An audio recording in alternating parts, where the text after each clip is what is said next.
The scene of the shooting, a Wendy's restaurant up in flames. Police body cam and dash cam video now released. Images showing officers struggling with Rayshard Brooks after he allegedly failed a sobriety test. Brooks running away with an officer's stun gun, police opening fire as he turns and points it at them. One officer gone from the force, another on administrative duty. The police chief resigning. The district attorney now investigating. Protests in other parts of the country, 2 people taken into custody after demonstrators toppled a statue in New Orleans, tossing it into the Mississippi River. Historic race, NASCAR's first event with the Confederate flag banned. The driver who led the charge behind the wheel of the car with the Black Lives Matter hashtag. Other drivers joining his call for change. And NASCAR allowing a small number of fans in the stands for the first time since the coronavirus outbreak. Massive global protests spreading around the world. Demonstrators in France chanting "No justice, no peace." Black Lives Matter protesters on the streets in the UK. Also tonight, cases of COVID-19 rising at an alarming rate. 22 states and Puerto Rico with a jump in numbers. Arizona and Texas setting new state records for hospitalizations. And why New York's governor received 25,000 complaints. Pulled from the flames, the driver crashing and unconscious. Police and Good Samaritans cutting him loose, dragging him free. The Tinder trap. A woman accusing a man of kidnapping and sex assault, claiming he lured her using the popular dating app. Authorities say he may have done it before. There you go. Plus, the officer and the baby he saved. An unforgettable first birthday. The surprise he never saw coming. From ABC News, this is ABC World News Tonight. And good evening. Thanks for joining us on this Sunday. I'm Tom Yamas. We begin tonight with a new American flashpoint. Protests breaking out in Atlanta over the deadly police shooting of an African-American man outside a fast food restaurant. Dashcam video showing Rayshard Brooks, who had been sleeping in his car, struggling with police after allegedly failing a sobriety test, grabbing an officer's stun gun and trying to run away, one officer firing as he turns and points it at them. The shooting igniting instant outrage. The Wendy's restaurant, you see it here, set on fire, burning to the ground. Protesters back on the streets of Atlanta today demanding justice. One officer has been kicked off the force, another placed on administrative leave. And images tonight from across the country. The words "All Black Lives Matter" painted across Hollywood Boulevard for today's Solidarity March as part of Pride Month. And demonstrators in Seattle holding their ground, their so-called autonomous zone, 6 city blocks seized a week ago. Tonight, the district attorney in Atlanta launching an investigation. ABC's Trevor Ault is there in Atlanta to lead us off. Tonight, outrage in Atlanta over the police killing of a black man. Demonstrators taking over a highway Saturday night, police firing tear gas into the crowds. Multiple tear gas grenades are out in front of the liquor store. The Wendy's where the shooting happened set on fire. The incident that sparked the protests, cell phone and surveillance footage of an officer shooting Rayshard Brooks as he ran away. Police body and dash camera video now released shows Officer Devin Brosnan arriving Friday night as Brooks was asleep in his car in the Wendy's drive-thru. Brosnan calls for Officer Garrett Rolfe to administer a field sobriety test after Brooks says he's had one drink. Put your mouth over the mouthpiece, blow as hard as you can until I tell you to stop. According to police, his breathalyzer registered at .108, slightly above the legal limit. I think you've had too much to drink to be driving. Put your hands behind your back for me. As both officers tried to detain Brooks, a struggle breaks out. Stop fighting! You're gonna get tased! You're gonna get tased! Brooks then grabs the stun gun from Officer Brosnan as Officer Rolfe fires his own stun gun. Brooks then runs away, appearing to point the stun gun at the officers as he flees. Investigators say Officer Rolfe then fired 3 gunshots, killing Brooks.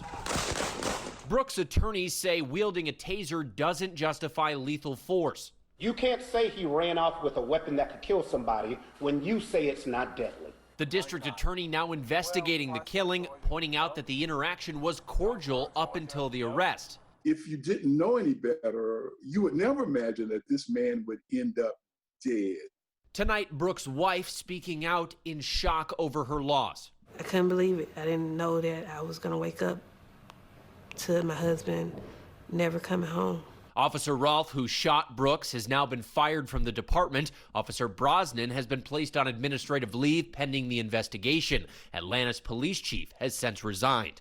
Dr. King reminded us many years ago, there is a fierce urgency of now that calls upon each of us, myself included, to be held accountable to the communities in which we are entrusted to serve. All right, Trevor Ault joins us now live from the scene of that shooting, that Wendy's that went up in flames last night. And Trevor, you're learning the DA is talking to more witnesses and say they are having some difficulty when it comes to obtaining some videos in this case? Well, that's right, Tom. The district attorney actually says they're experiencing some difficulty obtaining all the body cam and dash cam video from the Atlanta Police Department. Still, the DA says he expects they'll be able to announce their decision as to whether or not there will be charges in this case by the middle of the week. Tom? Trevor Ault leading us off tonight as demonstrators are starting to gather tonight. Trevor, thank you. Next, a historic milestone for sports in America. NASCAR drivers on the track today for the first time since the Confederate flag was banned at all racing events. NASCAR also allowing a small number of fans back in the stands for the first time since the coronavirus outbreak. ABC's Victor Oquendo is in Florida. Green flag. Tonight, NASCAR going full throttle in the race for equality, welcoming back a select group of fans, but not the Confederate flag. That company has done more in 1 week for racial equality than it had done in the past 70 years. NASCAR's overcome COVID-19. Fans are back at the track for the first time today and battling social and racial injustice. With a car bearing the Black Lives Matter hashtag, Bubba Wallace, the circuit's only full-time black driver, leading the charge for change. This is about our brothers and our sisters that are suffering through a lot. And you look at the Confederate flag and how, yes, it may mean heritage to most, but to a group that is in a lot of pain right now, the African American community is in a lot of pain, that's a symbol of hate. And tonight, a veteran in attendance welcoming the new era. I'm happy that NASCAR has finally realized that there are so many other people that probably want to come to the track, but they didn't feel comfortable. And hopefully now they will. Top-tier drivers like Jimmy Johnson and Kyle Busch taking their own action, cutting ties with the helmet designer over tweets about the Confederate flag. But not all drivers are united, one threatening to quit after the flag ban. 1,000 members of the military invited to the Dixie Vodka 400. Everyone screened before entry. Masks were required. Fans spread out. NFL Pro Bowl running back Alvin Kamara there too. I'm going to Homestead Miami Speedway. Check out my first NASCAR race. Rooting for Bubba Wallace. Tonight, President Trump saying he won't be watching football if players kneel during the anthem. Responding to a tweet about the U.S. national soccer team not being required to stand for the anthem, saying, looks like the NFL is heading in that direction also, but not with me watching. Okay, Victor Oquendo joins us now from Homestead in Miami-Dade County at the Speedway there. And Victor, I want to go back to NASCAR. What will NASCAR do if fans try to defy the Confederate flag ban?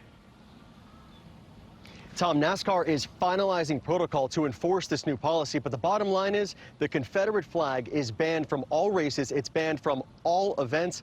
The next race is next weekend at Talladega, where up to 5,000 fans are expected. Tom? Victor Oquendo with that major milestone for NASCAR tonight. Victor, thank you. And protesters toppling a controversial statue in New Orleans. 2 people arrested when protesters tore down the statue of John McDonough, a wealthy slave owner. His bus then driven away and dumped into the Mississippi River. Those protests now sweeping overseas as well, thousands taking part in demonstrations in the UK, France, and Japan. French President Emmanuel Macron standing firm against tearing down statues, saying he stands firmly against racism, explaining, quote, we must look together at our history. ABC's Julia McFarlane is in London. Tonight, Black Lives Matter still reverberating around the world. Massive protests in Japan, New Zealand, South Korea. This is the US Embassy there. And multiple cities in France, where protesters are angry at their own police, who only days ago were cleared by a French court in the 2016 death of a black man in their custody. Like George Floyd, Adama Traore died after being restrained under the weight of 3 officers. This weekend, France's Interior Minister ruled against the further use of chokeholds by police. Chants in France of no justice, no peace. while in Tokyo, this protester talking about her country's record on racism. I think the movement is still starting, especially because a lot of times people don't see that systematic racism is a problem in Japan. Here in the UK, the moment has brought out white nationalists who oppose Black Lives Matter. Yesterday, they attacked police head-on. But the day culminated in this stunning set of images. A black man rescuing a white man who'd been hurt reportedly in a fight with anti-racist protesters. Well, that rescuer, who is a Black Lives Matter supporter, later tweeted, "It's not black versus white, it's everybody versus racists." Tom? Julia McFarland with some powerful images tonight. Julia, thank you. And back here at home and those demands for change across America. On Capitol Hill, lawmakers on both sides of the aisle calling for police reform and urging a ban on police chokeholds. Here's ABC's Rachel Scott. Tonight, demands for change heard around the country. Black Lives Matter. Protesters calling to defund the police, diverting money to other programs, and in some cases, rebuilding police departments from the ground up. Dismantling it and then looking at what funding priorities should look like as we reimagine a new way forward is what needs to happen. On Capitol Hill, leaders of both parties signaling what is needed is police reform, not defunding. I will simply say, as I have always said, nobody is going to defund the police. Senate Republicans now preparing to announce legislation in the next 72 hours. Legislation that can be negotiated, that gets us to the place where something becomes law that actually makes a difference. That's got to be our goal. The GOP effort, spearheaded by Senator Tim Scott, the only black Republican in the Senate, would focus on reforming training and tactics, changing how officers handle misconduct, and require agencies to report use of force that caused death or serious injury to the Department of Justice. But Democrats have already unveiled a package of their own and want reform to go further, making lynching a federal crime and proposing limits on legal protection shielding officers from lawsuits. We have to ask ourselves as a society, do we want to have a nation where police officers who do really awful things cannot be held accountable? From the Republican perspective, and the president has sent the signal that qualified immunity is off the table. They see that as a poison pill on our side. Both sides finding common ground on chokeholds. What about a national ban on chokeholds? Absolutely, we should have that.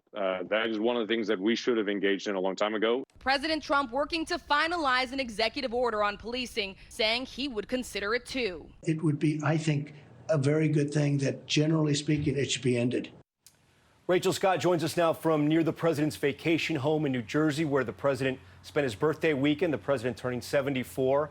Rachel, I want to turn to some comments, though, from one of the president's top economic advisors today, saying that the extra federal unemployment benefit will expire this summer. That's exactly right, Tom. Larry Kudlow, the president's economic advisor, said those $600 weekly unemployment payments will not be renewed. He believes they are incentivizing Americans not to look for work. He says the coronavirus in the U.S. is contained and that the economy has reached a turning point. Tom? Okay, Rachel Scott for us tonight. Rachel, thank you. Now to the alarming numbers about the coronavirus in the U.S. 22 states and Puerto Rico with infections on the rise. Arizona and Texas today setting new state records for hospitalizations. Florida's numbers soaring. Here's ABC's Zorin Shah. Tonight, coronavirus cases rising across the country. Florida setting another record, reporting 2,000 cases in 24 hours for the second day in a row. This as beachgoers continue soaking up sun in Miami. Florida's governor saying an outbreak among farm workers and increased testing in nursing homes play a role in the surge. We're doing 3 times as many tests a day now than we did at the end of March. But Key West's mayor citing tourist traffic. I have a concern there. We would certainly like to welcome in all of our tourism, but we would like it to be respectful and responsible. Across the country in Utah, the coronavirus disproportionately affecting the Hispanic community. They're 14% of the population, but make up 42% of cases. In nearby Arizona, where there have been 1,200 new cases since Saturday, some Phoenix bars and restaurants closing down for a second time, citing COVID-19 exposure. We don't yet know what our peak is. Both Arizona and Texas setting a new record for hospitalizations, among 8 states seeing a rise, as 22 states and Puerto Rico see an increase in new reported cases. The challenge is that parts of the country, states like Texas, Florida, Georgia, North Carolina, South Carolina,